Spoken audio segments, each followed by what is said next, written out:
In today's video, we're going to talk about fact tables, and fact tables are incredibly important if you're trying to build a star schema data model at your company. And what I want to talk about in this video are the three most common types that you'll run into, which are number one, a transaction, two, periodic snapshot, and three, accumulating snapshot. And I'm going to be walking through this document here. And if you want a copy of it for yourself, I'll leave a link in the description. You can get it for free inside my community. It's a free community that you can come and grab this for yourself and just continue learning. All right, so the first one we'll talk about is just the typical transaction fact table. This is probably the most standard approach that you'll see and where you'll likely start, where one row in the table is one event or one action that you're trying to capture. So it's a single event at a moment in time. It's inserted once and never updated. So some classic examples here that you'll see are fact orders. So one row is representing an order, or maybe you'll go more granular and get the order line item. So you might name this fact order line item, and that's what that represents. Payments,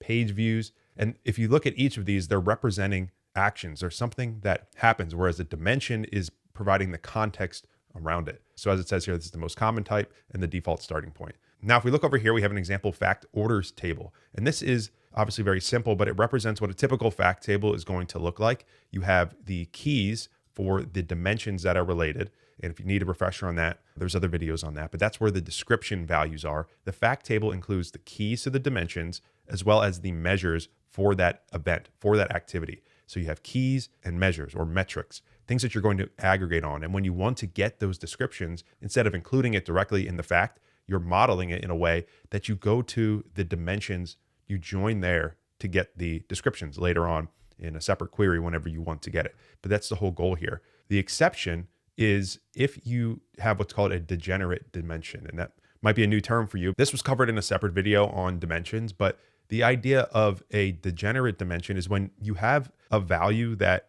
even though it is a descriptive value, and typically fact tables don't have those. And so the idea here is that you have actually a dimension attribute that lives directly in the fact table because it just has nothing else related to it. So an example here would be order number. In this scenario, imagine we've handled basically all descriptions that are important through the keys. So the customer, the product, and maybe there's location, all these other dimensions, they've been handled. And now you're left with this order number and you're trying to think, where do I put this? Do I just create a separate dim order table? Well, because it's on the granularity of the fact table, there's really nothing else that you're going to add to it. This is an opportunity to just kind of not be wasteful, skip a join, and include it directly into the fact table. So that's an exception. The whole goal here is to give you things to think about as you're going through. When it comes to data modeling, there's not always a typical blanket universal answer. It has to do with your scenario and how you're thinking through things. But I do want to call out that that is an option. So closing up here, why does this matter? This is the most granular version of what happens. That's another important point. The goal here, especially with transaction fact tables, is to get as granular as possible because it just gives you the most options and you can always roll it up. And we're going to talk about rolling up here in a second, but it gives you the low level that you can roll up and join and do whatever you need to do. So a transaction fact table, very common and really the default starting point. All right, moving on now, periodic snapshot table. So this is really the next step. Speaking of rolling up and aggregating things, this is when you have a fact table that captures the state of an entity at a fixed period of time. So a common example would be here, we can just look down here, an account balance daily or inventory monthly, headcount weekly. It's when you care about those specific groupings of time, typically periodic snapshots. And over here, we have an example to show you kind of what that could look like, which is fact account balance daily. And in this case, we are rolling up each account by day for the balance. And so each account can show up multiple times, but they'll only have one record for each day. And it's the combination of these two that really make it unique. So when we think about this, you can accomplish the same thing in theory by having a transaction fact table and then just rolling it up in a later level. So if you're following something where you have a 3-layer data model, you could create the transaction fact table and then have the aggregations in the Marts layer, if you've seen any of those other videos. But again, the idea here is to give you different options, explain different ways you could do it, because maybe this is something that you always are going to want to see in this way. And it's just easier for you to manage in the warehouse. And so you have the option of creating that rolled up aggregated version as its own fact table rather than doing it in the Marts. And the goal here is not to say one is better than the other. It's to give you options. You have to understand what makes sense for your team, for your use cases. All right, now why it matters. Some metrics only make sense at state, not events. And snapshots make trend reporting easy without re-aggregating stream of events. And if we go back to this idea of account balance, maybe that's something that's not ever really important to track on a transaction level. You'll really only ever care what it is once a day or once a month, whatever that is. This is what it means by it only makes sense as state and really at a certain time period, let's just say. So this is the strategy you can follow to capture and manage that within a data model using a fact table. So hopefully that helped make sense and clear up what are the different use cases for the periodic snapshot fact table. So now moving on to the last one here, which is the accumulating snapshot fact table. This one is actually updating a fact table, which is fairly rare. This is really one of the more nuanced cases where you're tracking an entity through a fixed step pipeline. And this is important because this is talking about you have clear steps. This isn't some open-ended process where you don't know how many steps there are going to be. And the row is updating as the process moves forward. A really common situation here is going to be dates. So I think an easy way to look at this here, again, is just the visual here of a table. Let's say you have fact order pipeline. This is really common with pipelines, with funnels, things like that. So let's say fact order pipeline. You want to have one row that represents an order, but you know that there are different clear steps in that process. You know there's an order date, there's a ship date, and there's a delivery date. Instead of having these as each individual logs, basically of individual records, you have one record for the ID. And then every time that next event happens for those dates, for example, when it was ordered, when it was shipped, when it was delivered, you're actually going in and updating it with the keys for the, in this case, a dim dates table.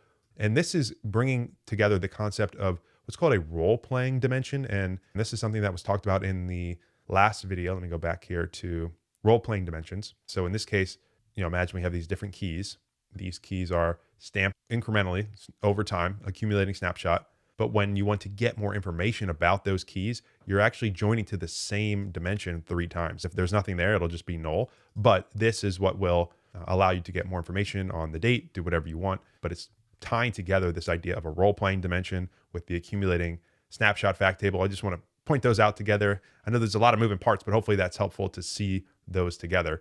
But let's look up here at the classic case. Again, just the examples. We talked about an order pipeline where you have these different dates and you're going through, but you could have mortgage applications, hiring funnels, claims processing. And the idea here is in each of these, you have a clear fixed amount of steps that something will follow. For example, order, ship, delivery. There's not going to be an open-ended number so that you can very clearly go back and update them. That's really important when considering these types of fact tables. All right, now why does this matter? Direct measurement of pipeline lag and conversion. So you can very easily see on one order, the days from order to ship, order to delivery. It's all stamped together in a nice central place.